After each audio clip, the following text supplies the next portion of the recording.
G'day viewers, this is my third anniversary of my cancer diagnosis, so it's the 16th of December 2024 now, but I got diagnosed on the 16th of December 2020. This has been a bit of an interesting year. Early on in the year, around February, I started my second line of cancer treatment. So basically, the cancer reasserted itself, and my numbers, they're called paraproteins, were increasing. So it had to be dealt with. So I went on a bit of a holiday before the treatment. The doctor actually wanted to start the treatment around, I think, November, December last year, but I asked to sort of have it delayed so I can go away, have a bit of a holiday before I get chemically abused again. So the treatment started in about February, and it went on for 6 months. So this time it was a bit different. So previously I had a couple of bone marrow transplants, which were not very pleasant. This second line of treatment is quite different. So not only did I have chemotherapy, but I had and I have ongoing immunotherapy. And the immunotherapy is a drug called daratumumab, pardon me. It's a tongue twister, so it's difficult to get your mouth around that one. So that's the immunotherapy, and that's continuing, but I had that obviously since February as well, and apparently that drug is designed to help my body apparently recognize the cancer cells and try and actually fight them. So that's the immunotherapy that I'm on right now. But whilst I was on that for the first 6 months, I was also on chemotherapy, and that's the really hard part. The daratumumab isn't. The immunotherapy isn't really that unpleasant. It has some side effects, like my face is still a bit puffy from the immunotherapy, and that's, I suppose, that'll continue. It really inflated at one point my face, because the effects of Velcade, which is the chemotherapy, that's the real shitty, nasty stuff. That's the poison. Because the combination of the Velcade and the immunotherapy, Velcade, which is a toxin, eventually builds up in your system, and that was being reflected in the swelling of my face and my body, etc. So now I'm off Velcade. I'm through that. I finished the course of Velcade. Because I have such a bad reaction to Velcade, I actually insisted that the doctor reduce the dose, and she did, pardon me, a specialist, because of my previous bad experience with Velcade in the first line of treatment in 2021. So this time I had them reduce the dosage of Velcade, but nevertheless I still experience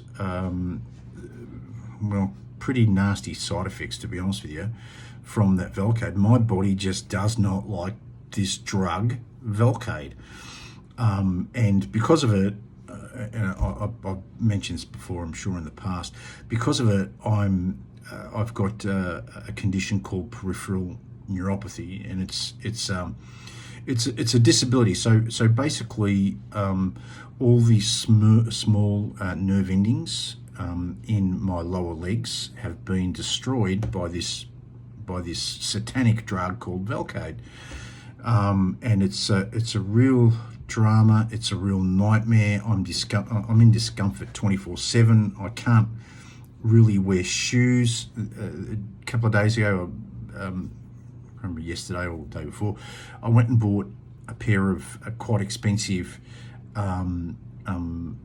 runners, sneakers, the softest the softest that I could find, right? And they're really, really soft.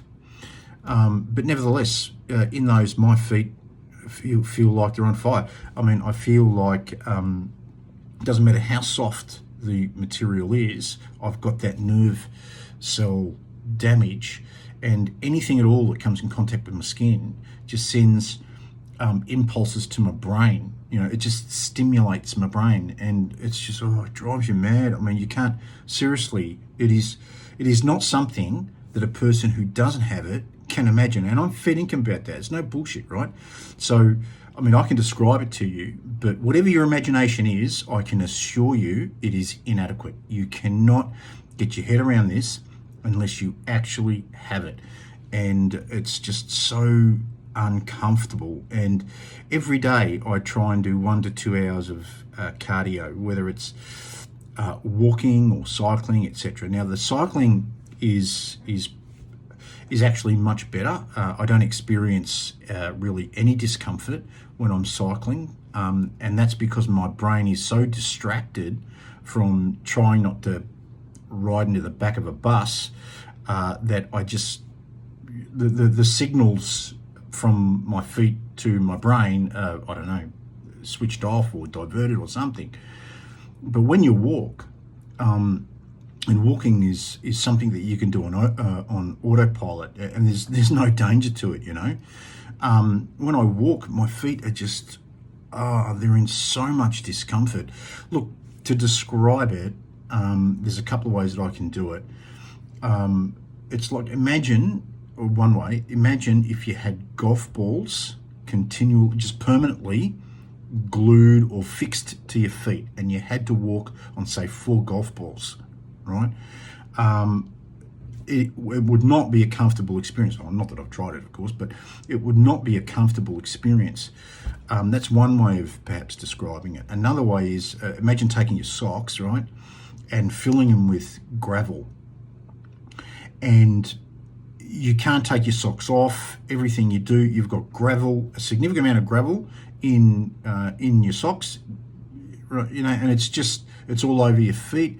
You're walking on it. You know, just no matter what you do, you can't get rid of this gravel, these socks, for example, right? That I'm telling you about. That is possibly another way to explain what what I'm going through, and it's just so, it's debilitating. It affects me in so many ways. I can't wear shoes, right? So, or I can wear shoes only for like a short period, maybe an hour a day, right? It then just gets too much, right? Painkillers don't work. I can't take any painkillers for it, because painkillers work in a completely different way, and there are no painkillers that'll get rid of this unless I take a super massive dose of it. And the problem with that is that, you know, these painkillers, these really powerful ones, they send you stupid, you know. So I can't overdose myself so much as to eliminate the pain, but also, you know, eliminate my cognitive functions. So, you know, what do? I certainly don't want to become any kind of, you know, drug addict or dependent or something like this. So I just endure. I just tolerate, you know, what I have to, but it's difficult. It really, really is. But anyway, look, this year. So bottom line, basically, my cancer at the moment is undetectable, right? So it's not gone. It's just undetectable. Okay, it's going to reassert itself. The doctor believes probably sometime in the next 18 months to 2 years it will reassert itself, and then I'll have to go through chemo all over again, and some other line of treatment. I have no idea what it is, but it'll be some line of treatment. Whether my body responds to it or not will remain to be seen. Yeah, so that's it. I mean, the myeloma is it's God, I mean, I don't like to say it, but it's the gospel truth. I mean, this is what the doctor said to me, right? It's a very slow way to die, right? Because eventually it's going to get me, right? Eventually, in fact, it'll be more than likely, it'll be some bug, some virus that I catch en route that will actually kill me, rather than the actual cancer itself. That's what apparently gets most myeloma patients, because your immune system's all stuffed up, you know. That's why. And it'll come a point where, you know, antibiotics, etc., won't work, right? Yeah, so that's probably what's going to happen, you know, whether that's, you know, next week or when, you know, like, you can't predict anything, right? So yeah, that's pretty much it in terms of the cancer.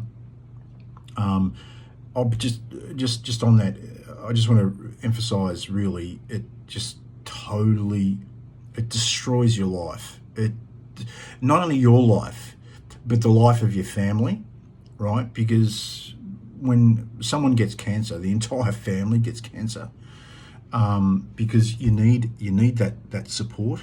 Like I couldn't survive without the support that I get. I just don't know how I'd be able to do it, you know, because it's really tough, especially when it first hits you, and they certainly in myeloma cases. So if you're diagnosed with myeloma and you're considered to be relatively young, so relatively young being 50, for example, right? Then what happens to you is they hit you with a freight train in terms of the chemotherapy, etc., blah blah blah, and that, oh my God, that makes changes to your body that you did not expect. I assure you, it makes changes to your body that you just did not expect. Everything changes, and all of your family around you have to deal with that change. So yeah. Anyway, I think I might have covered this stuff before in previous videos, but look, a word to the wise. And if there are any Australians watching this now, listen, guys, we're in summer, right? So today it was, I think the forecast was for 42 degrees, right? For God's sake, stay out of the sun. Don't believe that you're safe by putting on sunscreen or anything. No. Either stay out of the sun or cover your body. End of story. Why? Because I have seen a number of skin cancer patients in oncology when I have to go, which is all the time. And it is, what they go through is not pleasant. I can assure you, right? It is not pleasant, and you do not want to put yourself through that. You really, really don't. And please don't think that sunblock is, you know, all the protection you need. No. Of course it is protection, but it doesn't last as long as you might think it does, and you've got to continually reapply it. So, you know, unless you reapply it very, very frequently, just don't take the risk. Cover your skin, right? I mean, if you're born white, stay white. Why do you need to turn yourself black? Why? So what? Because you think someone else appreciates it? No. Are they going to appreciate you when you get cancer, skin cancer? Of course not. So, you know, look after yourself, because I've seen the suffering, and it's horrid, you know, what people go through. I've seen people with like big chunks of their leg cut out because they got skin cancer on the leg, so a big chunk of the leg gets cut out. You don't want that. You don't want that. Cover your skin. Right? Stay out of the sun. You know, really, just try and do the right thing for yourself, because you're not doing it for anybody else. You're doing it for yourself. You know, you do not want to embark upon a cancer journey, because I can assure you, you'll regret it. You're not going to like it. It ain't fun, right? You don't meet, you know, interesting people on the way. No. You just meet victims. So no, you just stay away from it. Oh, and incidentally, for those people who are not watching, who are not from Australia, something else I want to mention with respect to skin cancer. Skin cancer clinics here in Australia are as honestly speaking, as common as McDonald's thoughts. They are everywhere. Everywhere, right? Now, what does that tell you? The fact that they're everywhere. I mean, seriously, I never noticed it until I got cancer. But now, you know, I'm hypersensitive to cancer. So I look out for these things, and I can assure you they are everywhere here. So, you know, that's got to tell you something. It's got to tell you how dangerous the sun is. And if you're visiting Australia, particularly in summer, don't be a silly goose. Don't be an imbecile and think that, you know, in the Northern Hemisphere you're running around with no hat, no t-shirt or whatever. No.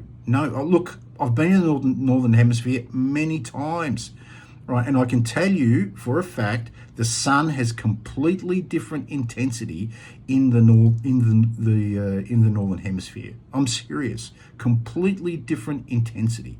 Here it will burn you to a crisp very, very quickly. So, you know, and for people who don't know, you can get skin cancer at any time in your life from virtually any dosage of sunshine. So, you know, there's no there's no way to predict, oh, well, if I do this, then I definitely won't get. No.